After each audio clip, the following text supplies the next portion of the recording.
കണ്ണമാലിയിൽ കഴിഞ്ഞ കുറച്ച് ദിവസമായി അവർ പ്രക്ഷോഭത്തിലാണ്. കാരണം കടൽ ഭിത്തി മറികടന്ന് കടൽ വെള്ളമൊക്കെ വീടുകളിൽ കയറി അവർക്ക് വീട്ടിൽ താമസിക്കാൻ പറ്റാത്ത ഒരു അവസ്ഥയിലാണ് അവർ. കഴിഞ്ഞ കുറച്ച് ദിവസങ്ങളായി പ്രതിഷേധത്തിലുമൊക്കെയാണ്. ഇപ്പോൾ ഈ പ്രതിഷേധത്തിൽ കേസ് വന്നിരിക്കുകയാണ്, ഉപവാസ സമരത്തിൽ കേസ് വന്നിരിക്കുകയാണ്.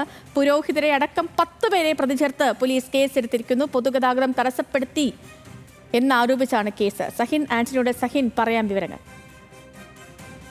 സേതു, ഇന്നലെ ആയിരുന്നു ആലപ്പുഴയിലെയും കൊച്ചിയിലെയും രൂപതകളിലെ 200ഓളം വൈദികർ ഉപവാസ സമരം. കണ്ണമാലിയിലെ ജനങ്ങൾക്ക് ജീവിതം ദുസ്സഹമായതിനെ തുടർന്ന് ഉപവാസ സമരം തോപ്പമ്പടി BOT പാലത്തിന് സമീപം സംഘടിപ്പിച്ചത്. രാവിലെ മുതൽ വൈകുന്നേരം വരെയായിരുന്നു ഉപവാസ സമരം. വൈകുന്നേരത്തോടുകൂടി വിശ്വാസികളും ഒപ്പം തന്നെ കണ്ണമാലിലെ ജനങ്ങളും അടക്കം നിരവധി ആളുകൾ തോപ്പമ്പടി പാലത്തിന് സമീപം തടിച്ചുകൂടുകയായിരുന്നു. ഇതോടുകൂടി ഗതാഗതം പൂർണ്ണമായി സ്തംഭിച്ചു. ഇതേ തുടർന്നാണ് ഇപ്പോൾ പോലീസ് കേസെടുത്തിരിക്കുന്നത്. ഗതാഗതം സ്തംഭിപ്പിച്ചതിനും ഒപ്പം തന്നെ പൊതുജനങ്ങളുടെ സഞ്ചാരമാർഗം തടസ്സപ്പെടുത്തിയതിനുമാണ് കേസെടുത്തിരിക്കുന്നത്. എന്തായാലും 8 വൈദികരടക്കം 10 പേർക്കെതിരെയാണ് കേസ്.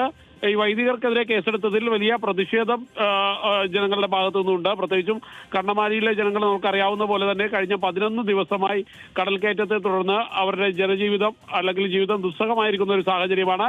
ഈ ഘട്ടത്തിലാണ് കേസെടുത്തിരിക്കുന്നത്. അത് വലിയ പ്രതിഷേധങ്ങൾക്ക് വഴിവെക്കുമെന്നാണ് മനസ്സിലാക്കാൻ കഴിയുന്നത്. സേതു, ശരി സഹിൻ, വ്യക്തമാണ്.